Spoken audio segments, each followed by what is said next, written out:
Hello, hello, sisters. Welcome, welcome. Okay. So, good morning on this Sunday, March 7th, 2021. May you be well. I hope this finds you well. If you're hearing me okay, please let me know. Hey, Pat, good morning.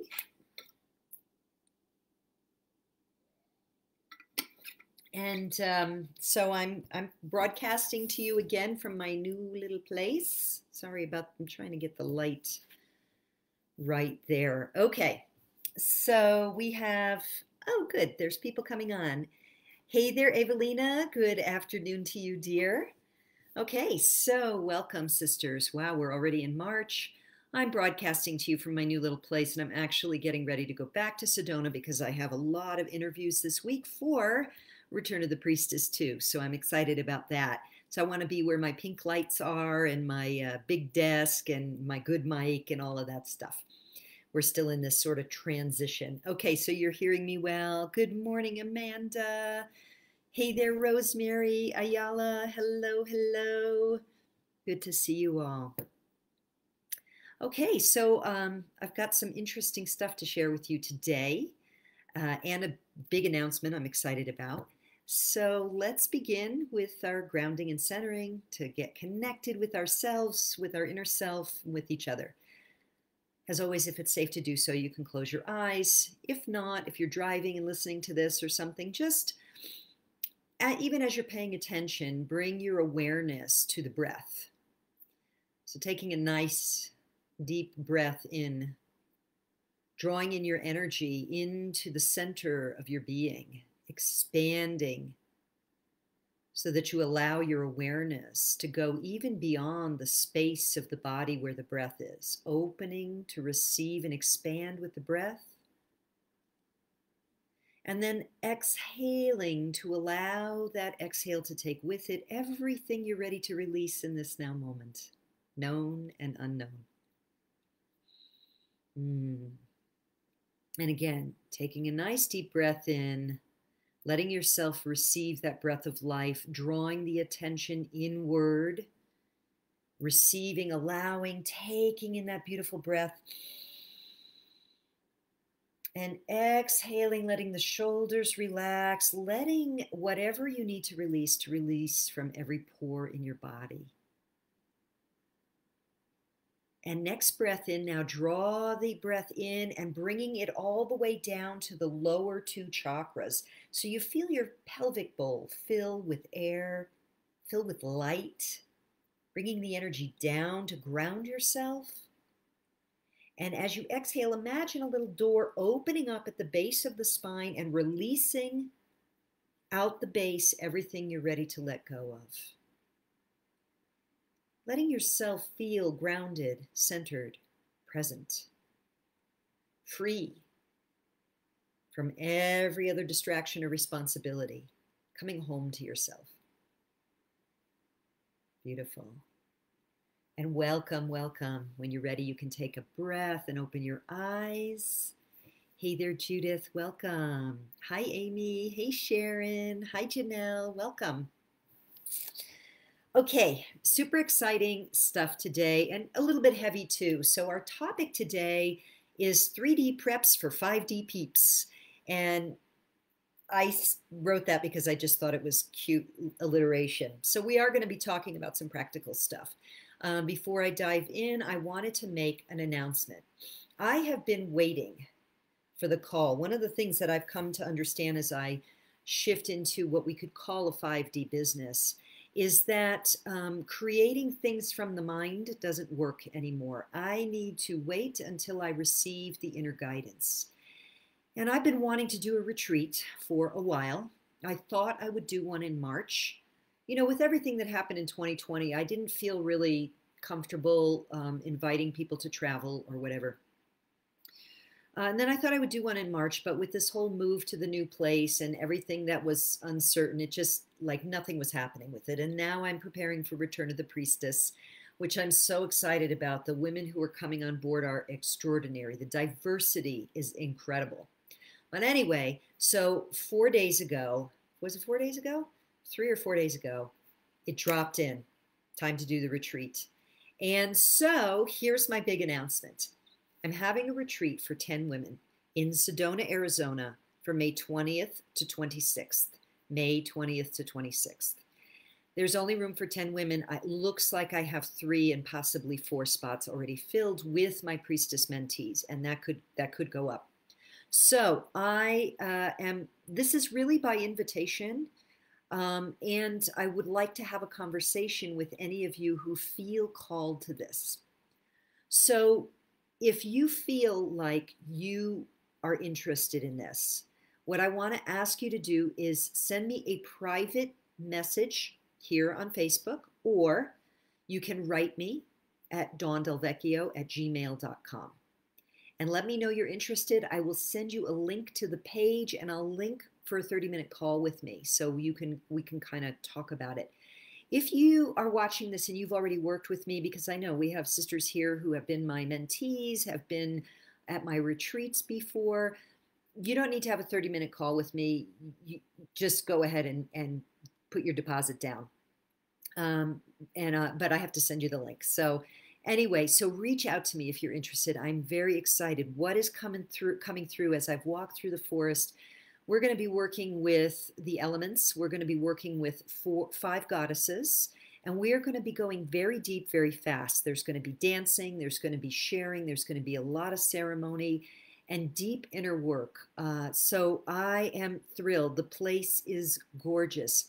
The food, I've had a retreat in Sedona before, gourmet, vegan, made with love, extraordinarily deliciously catered food.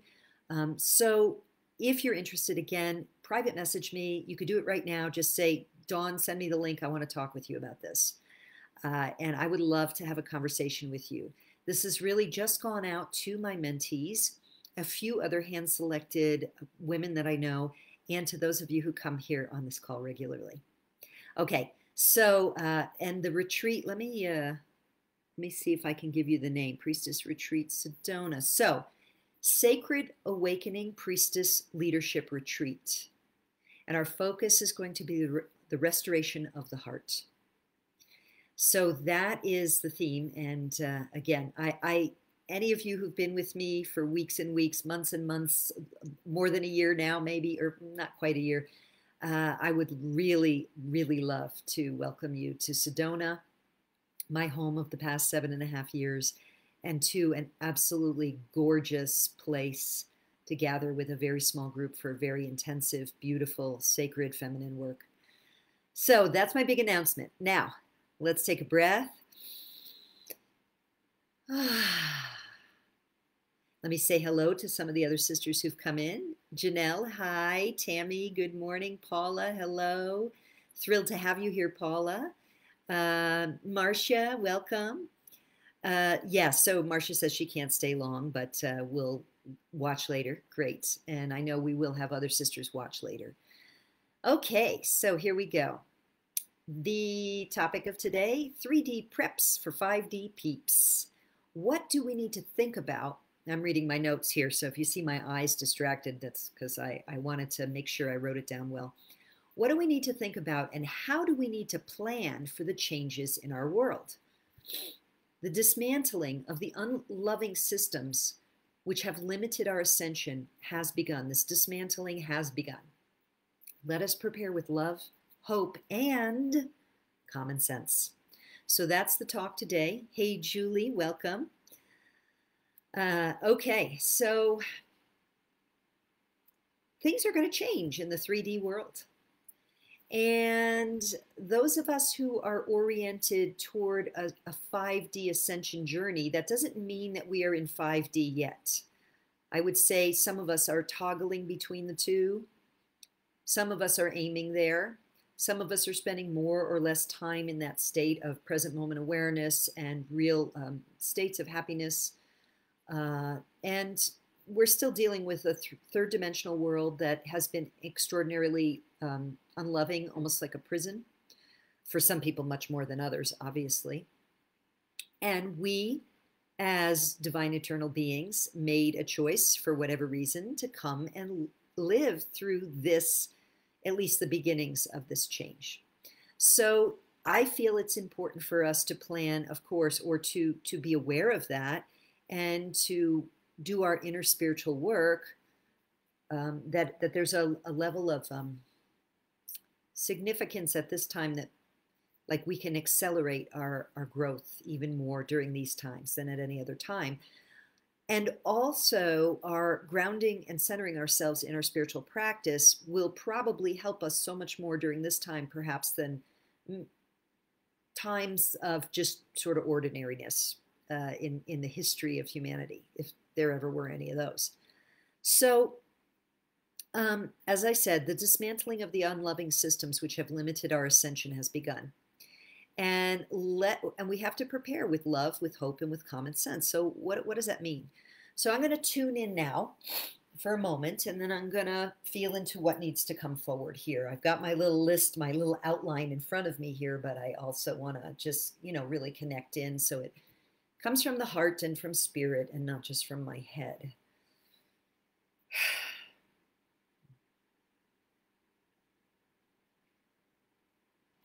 If there was one thing I could say that we would all do well to do is to connect with our divine nature. So what does that mean?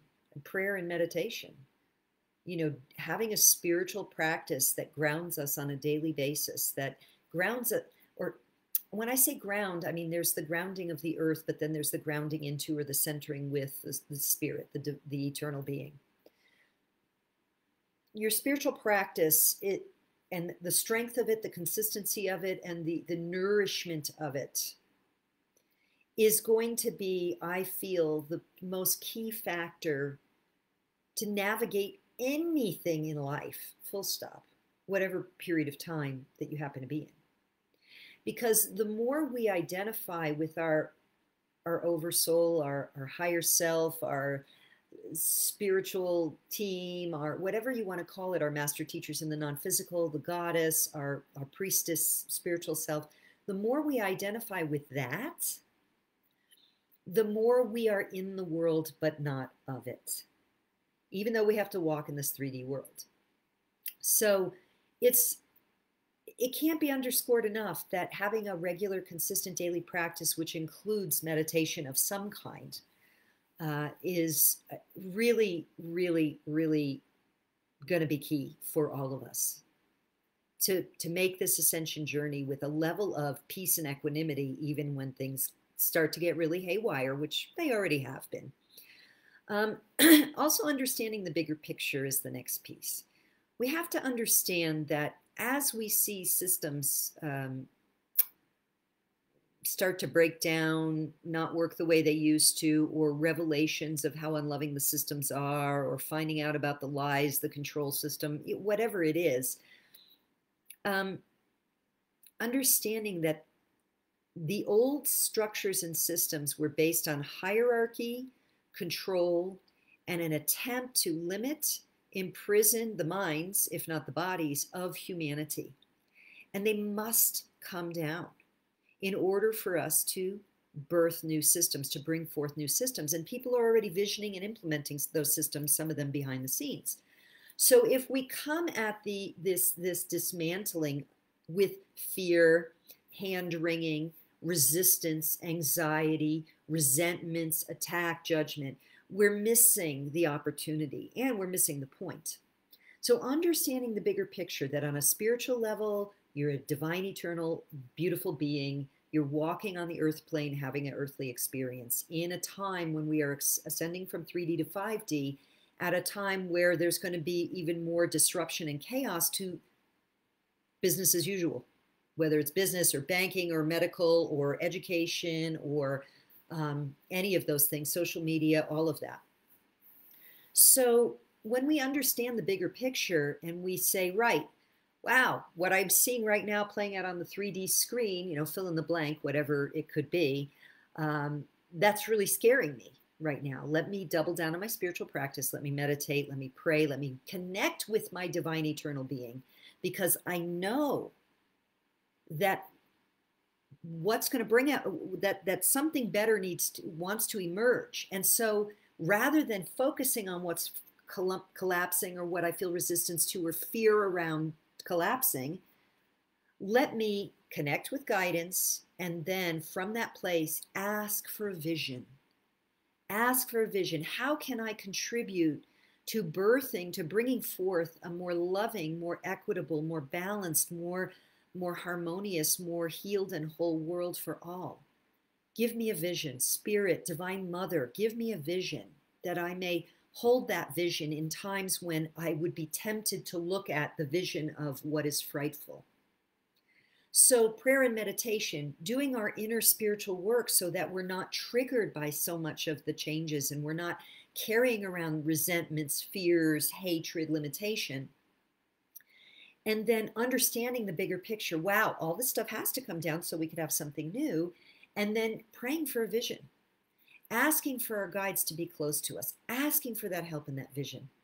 And then follow the guidance, right? Follow the guidance. So I had been, as I said, I've been praying for guidance. I've been asking, I want to do a retreat. Please give me guidance. And I would like toy around. I'd look at the calendar. I'd think about things. I go, what could I do? What's the theme? Nothing. I had to wait for the guidance to drop in. And 3 things happened at once, and like, boom, there it was. And I credit that not to me being someone special at all. We all have this ability. I credit this to doing my inner work on a daily basis. As all of you know, I have my spiritual practice. It's pretty elaborate. And I have done lots of shadow work to get rid of, to clear out the old patternings, old traumas, old triggers, old judgments, all of that stuff, so that I can more clearly receive guidance. And this is what we all need to do. This is the 5D Ascension process. And I'm not saying I mastered it by any means. Basically, I'm just on this journey saying, hey, here's what I'm finding out.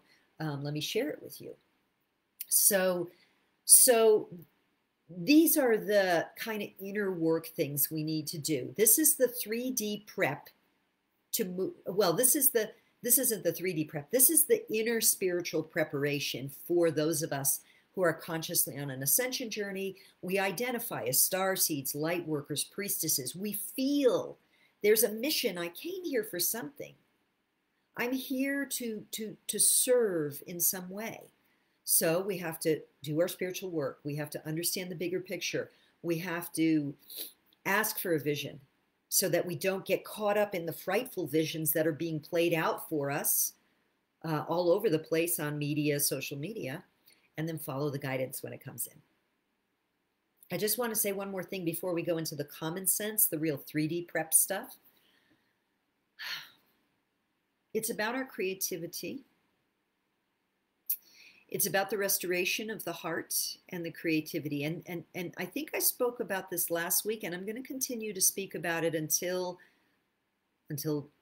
Divine Mother tells me to focus elsewhere. It will be a very important ribbon woven through Return of the Priestess this year, in the live ceremony certainly, and with some of the sound healers coming and some of the conversations I'll be having. One of the ways that the 3D matrix of control has kept us from ascending is by quote unquote entertaining us with quote unquote entertainment that serves their agenda to keep us from ascending, to keep us liberated, to keep us from accessing our potent creativity. And when I say creativity, I don't mean you're an artist or you're a dancer. That could be true.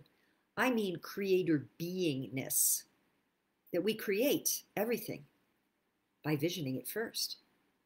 So when we all gather all over the planet and watch the latest blockbuster that's full of explosions and bombs or dystopic future or alien invasions or who knows what, and the good guy is the one who murders the most bad guys and then gets the babe in the end who they fall in love based on nothing other than sexual attraction, we are actually collectively co-creating dystopia in that way. And this needs to be reclaimed at such a deep level because it's all just phony fake, right? It's all just none of that stuff serves the light. None of that stuff serves our self-actualization. None of that stuff serves us to be liberated creator beings. And yet, when we focus in this way, this is what happens, is we unbeknownst to us, we're literally visioning it into being things that we don't want. So it's really important for us to begin to, and I know I might sound like a broken record, please forgive me. But for those of you who may watch this, haven't heard, haven't been exposed to this stuff a lot from me or others, we have to withdraw our attention from those dystopic visions. This is why I don't watch Netflix series. I mean, they can start out really interesting, and you can say things like, oh my God, the plot line, the dialogue, the script, the acting, the costumes, the et cetera, et cetera. But inevitably, sadism comes in, extreme violence, aggressivity, cruelty, emotional cruelty. We have to become the guardians of our own consciousness. That in and of itself, and that's why I talk about prayer, meditation, understanding the bigger picture, clearing out, doing our shadow work, following guidance. This is becoming the guardian of our consciousness. So yeah, so that feels, it feels really strong for me right now. I feel like so many people for so long, perhaps from the Industrial Revolution or before, I mean, you could think about serfdom in Europe and all kinds of, all over the world, where people have basically been enslaved to work. Exhaustion on the weekends, rest, sleep, watch TV, in the modern era, watch TV. A complete abnegation of our creative potency. And that's what we're calling back. So I feel like that's the real key here for us. Because when we do that, when we pull back our creative potency and we reclaim our creative sovereignty and we rest from all of that dystopic baloney, and we do our inner work, what happens is vision emerges, creative inspiration emerges, divine downloads emerge. So that's what happened to me this week. I did some work each day. I worked for about 5 hours a day on things that I, work on, most of which I love, whether it's writing, working with clients, creating, things, preparing for the return of the priestess too. And then I would walk in the forest for 3 hours a day. And the inspiration, the restoration of my heart, of my breath was extraordinary. Now, I know we can't all do that. So I'm not, I don't want to make this sound like, if you're like, Dawn, I got a 40-hour a week job. I got to work. I understand. This is why you have to be conscious about what you do with your mind the rest of the time. Okay, so that feels complete. That was a lot right there. So I want to now kind of keep, take that in, take a breath, receive that with the love and respect that I offer it. I am not trying to make anyone bad or wrong. This is an invitation for each of us to come home to our sacred selves by creating habits and patterns that nurture our soul. Okay, so that's that. Now let's go into the 3D preps, the common sense stuff. All right. So if the systems are going to change, what does that exactly mean? Does it mean that, for example, that the medical system will change eventually? I mean, it already is in some ways. Does it mean that the food systems will change? Yeah. If we think about these things like medical systems that are forcing things on us that we don't want, that use unnatural means of harsh intervention. So what would be a good common sense thing to do? To understand how natural medicine, supplements, herbal remedies, health and exercise, good eating, good diet, clean water can support our health and well-being. alternative medicine, energy medicine, chiropractic, acupuncture, these kinds of things. We would do well to explore, if we're not already, and I get most of us, probably all of you on this call now and who listen to the recording already are into alternative health and healing.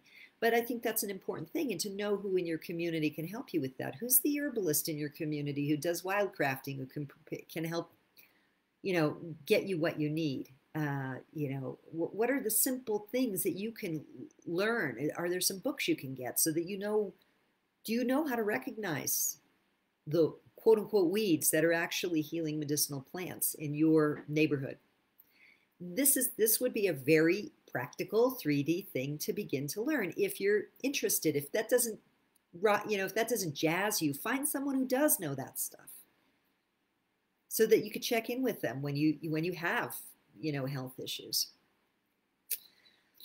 Also, I want to talk about food and the whole system we have of food.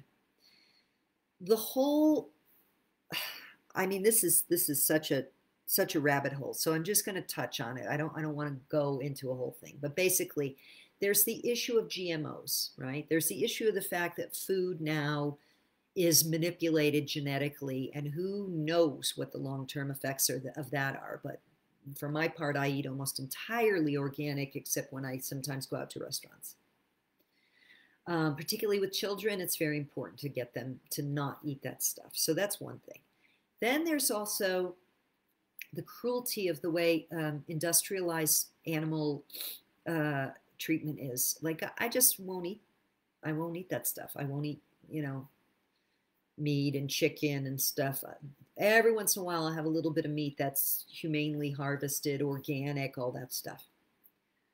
Or wild hunted elk around here, that kind of thing. But even that, I've never been inclined to eat that much meat anyway. But I really invite us all to think about, what are the conditions under which animals exist, and what does it mean when they die in, they've lived in sort of misery and suffering, and they die in terror, and then you eat that. What energetic is there? Now, so that's one thing, that, the GMOs and the animals, the way they're treated now. But then the other thing is the food supply chain. And this is the bigger thing. I mean, it's not that it's bigger, but I think this is the key thing in the times we're in right now. Think about where your food comes from, and think about all the steps it takes to get there. And what happens, we saw this already. COVID shuts down. People can't work at the meat plants or other plants. All of a sudden, the food is not so available. I mean, we saw it with toilet paper, what's going to happen when those supply chains, when you can't get tropical fruit anymore, or when you can't get certain foods, or there isn't anyone to make the bread in the big places where they make a bazillion loaves a day and it gets distributed all over the country. I think it's a wise idea for us to begin to shop locally, to buy locally, to find out about where our farmers markets are, to grow some of our own vegetables, to begin to understand how we can take care of our own food needs, even if it's just part of them. Is there a local dairy farmer around where we can get some milk? Is there a vegetable, a farmer's market where we can get our vegetables? Can we do these things? These are practical things that I think within the next several years, you're going to be really glad if you have some of that. Even if you live in an apartment, there'd be all kinds of ingenious ways that you can grow plants in very small spaces, grow vegetables and herbs and things like that. So exploring that, I think, is definitely worth your while. Speaking of small spaces and apartments, living in cities is probably the place where you're going to get your supply chains cut off first, if things go the way they could possibly go. So just consider that, which leads to the next thing, which is really, when we do all the spiritual work that I talked about at the beginning and you follow your guidance, you have to listen, because it might be that your guidance has been telling you to move.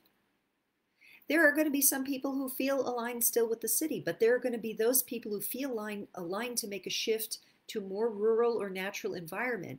And then the mind comes in. If we're not aligned to receive that guidance, the mind goes, oh, well, you can't because your job, or you can't because your kids are here, or your husband doesn't want to, or blah, blah, blah, blah, your kids are in school here, or whatever. Although that's kind of not really happening anymore, but at least right now in most places. So it's really key to follow your guidance, because many of us are being guided to the places where we at a soul level have decided to, you could say, ride out these times. So, and you'll know the difference, because that urge will keep arising, and then boom, you'll put up some reasons why it doesn't work, and then a little time will go, and then there it is again, and boom, you know, there's something else. Oh, I can't do that, or this, that, or the other thing, or not yet. And then there it is again. For me, it was land with water. I think many of you heard me say this.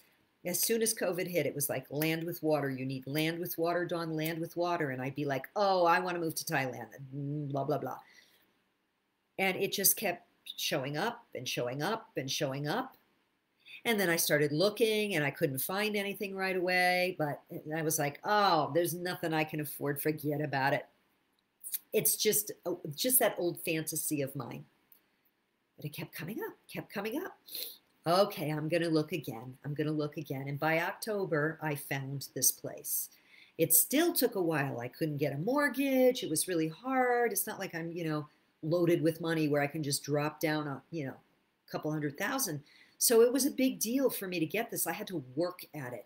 But that persistent call, regardless of whatever other stuff I was telling myself, I can't afford it, I really want to go to Thailand, everything's working out here, blah, blah, blah, blah, blah, blah. I can't find a place that already has a well, it's going to take so much to build a place.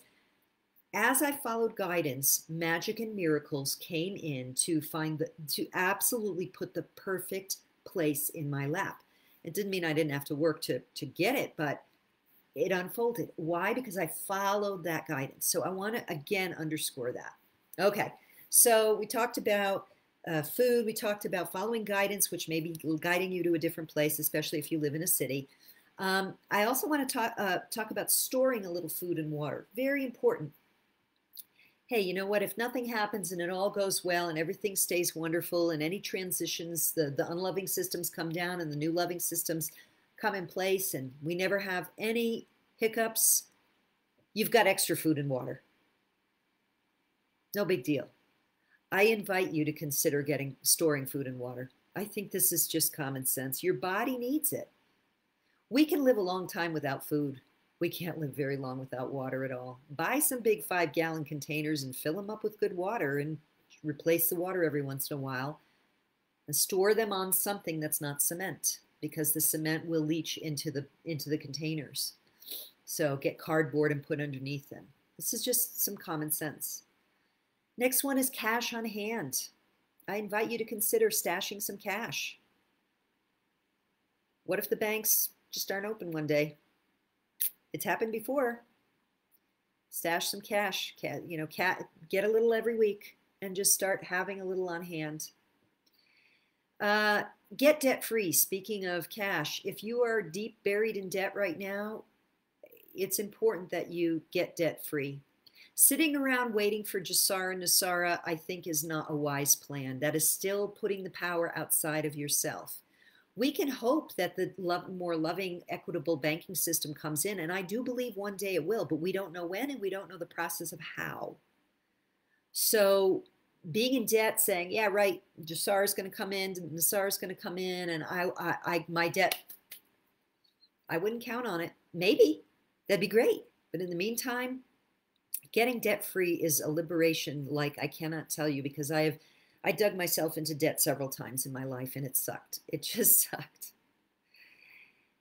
And getting out of debt once and for all was one of the most empowering things I've done ever in my life. So, cash on hand, debt-free, find community. Who do you relate to? Who can you exchange resources with? Who has skills, abilities, tools, talents that you don't have, that could be helpful to you, where you have certain things that maybe they don't have? Know your neighbors. Get connected in that way. And that leads to, if you feel called to getting land or moving into a more rural area, or at least out of the city into a more community that feels more resonant with your values, that's also a common sense thing to do. And then all of that sort of wraps up to what we would call hard assets. Not hard asses, hard assets. So what are hard assets? Land with water, that was the big one for me. Cash on hand, precious metals, food, water. Those are hard assets. Those are things that you can count on. They're not digital numbers in a digital bank account that could be gone tomorrow. So these are all the 3D things that I wanted to recommend because, and by the way, the reason I'm doing this is someone asked me to do this. So just to recap, the spiritual work is key because as things become more tumultuous, upheaval, shifts, changes, if we're very, very identified with our 3D body and our egoic consciousness, it's going to be hard to deal with this stuff. We'll have a hard time accessing our guidance, which will navigate us to where, when, and how, and with whom we need to be. So our inner work is always first. And then from there, doing common sense things like having hard assets, some stores of food and water, some cash on hand, getting debt free, being connected with your community, knowing where you can get good food when, if the stores shut down because there's no delivery anymore, because there's no more gas to put in the trucks or whatever. This kind of scenario may never come about. It could come about in 10 years, but it could come about in 6 months or 8 months or a year and a half. We don't really know. We don't really know. But following our guidance is going to be the main thing, the key piece here. Okay, so I'm going to check now and see what all you have been saying. Okay.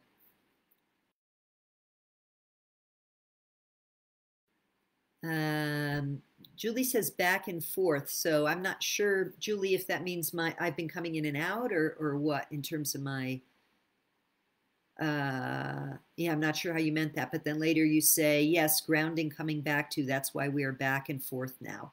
Oh, back and forth. Right. Okay. Got it. Usha says, good afternoon. Hey, Usha, welcome.